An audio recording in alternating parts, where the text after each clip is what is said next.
High! আজকে সারাদিন মা আর আমি কি করব সেটাই তোমাদের সাথে শেয়ার করব। দেখো, আজকের কিন্তু ব্রেকফাস্টটা আমি বানিয়েছিলাম। তো মার জন্য বানিয়েছিলাম ডিম টোস্ট, আর আমি আজকে ডিম টোস্টটা খেতে ইচ্ছা করছিল না। তার জন্য হালকা একটু তেলে একটু দেখতে পাচ্ছ রুটিটাকে একটু ফ্রাই করে নিয়ে আর একটা হচ্ছে গিয়ে ডিম পোচ করে নিয়েছিলাম আমার জন্য। দেখো, মা আর আমি কিন্তু সকালের ব্রেকফাস্টটা করে বেরিয়ে পড়েছিলাম। আর কোথায় গেছিলাম জানো? আজকে চলে গেছিলাম আমি আমার কলেজে। আমার কলেজে কিছু দরকারি কাজ ছিল, তো সেটা মেটানোর জন্যই মা আর আমি চলে গেছিলাম। দেখো, আমার কিন্তু কলেজটা শেষ হয়ে গেছে আর আজকে এসে সেই পুরনো স্মৃতিগুলো মনে পড়ছিল।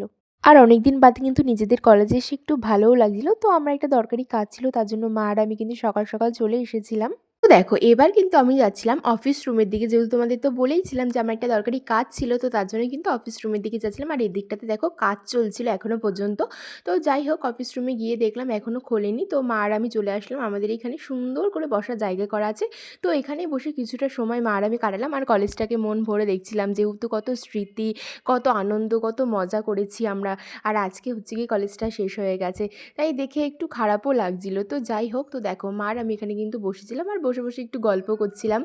আর হ্যাঁ, এর পরের ভিডিওটা আমি নিতে পারিনি। আর আমাদের যেই কাজটার জন্য আমরা গেছিলাম সেই কাজটাও আমাদের হয়ে গেছিলো। তার জন্য কিন্তু মা আর আমি এখন কিন্তু বাড়ির দিকে ফিরছি, দেখতেই পাচ্ছ। আর দেখো রাস্তাটা তোমাদের সাথেও একটু শেয়ার করলাম। তো এরপরে ডাইরেক্ট আমরা কলেজ থেকে চলে গেছিলাম আমার মামার বাড়িতে। মানে মামার বাড়িতে একটু দিদাদের সাথে দেখা করে দিন, তারপরে কিন্তু আমরা বাড়ি চলে আসবো। আর মামার বাড়িতে যাওয়ার সাথে সাথে দেখো আমার বড় মা আমাকে গোলাপ ফুলের গাছ দিয়েছে, জানে আমি গোলাপ ফুল খুব ভালোবাসি তার জন্য। আর দেখো বাড়িতে এসে কিন্তু তারপরে আর কোনো ক্লিপ নেওয়া হয়নি। তো সন্ধ্যেবেলায় কিন্তু মা জামা প্যান্ট ভাঁজ করতে বসে গেছে। মার যেটা ডিউটি থাকে জামা প্যান্ট ভাঁজ করে, না মাও করে আমিও করি। বেসিক্যালি মাই একটু বেশিই করে। মা তো এখানে জামা প্যান্ট ভাঁজ করছিল আর আমি কিন্তু পাশে বসে বসে সন্ধ্যেবেলায় একটু কুরকুরে খেয়ে নিয়েছিলাম। আর দেখো আমার মুখে একদম চোখের নিচটাতে একটা ব্রণ উঠেছে, আর ব্রণটাতে দেখতেই পাচ্ছ কতটা বড়। জানো তো, বসে বসে আমার মাথায় একটা আইডিয়া এলো যে ঠান্ডা তো পড়ে গেছে, তো রাতে কিন্তু আজকে আমি একটু খিচুড়ি খাবো।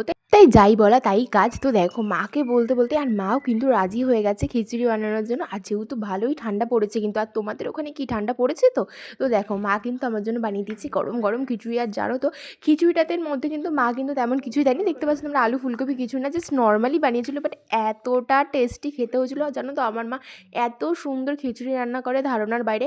আর দেখো খিচুড়ির সাথে কিন্তু ছিল পাঁচমিশালি তরকারি। তো এটা দিয়েই কিন্তু আজকে রাতে ডিনারটা কমপ্লিট করলাম। তো আমাদের ভিডিওটা কেমন লাগলো অবশ্যই কমেন্ট করে জানিও। আর এরকম ছোটো ছোটো ভিডিও কিন্তু খুব তাড়াতাড়ি আসে। সবাই ভালো থেকো, সবাইকে রাধে রাধে।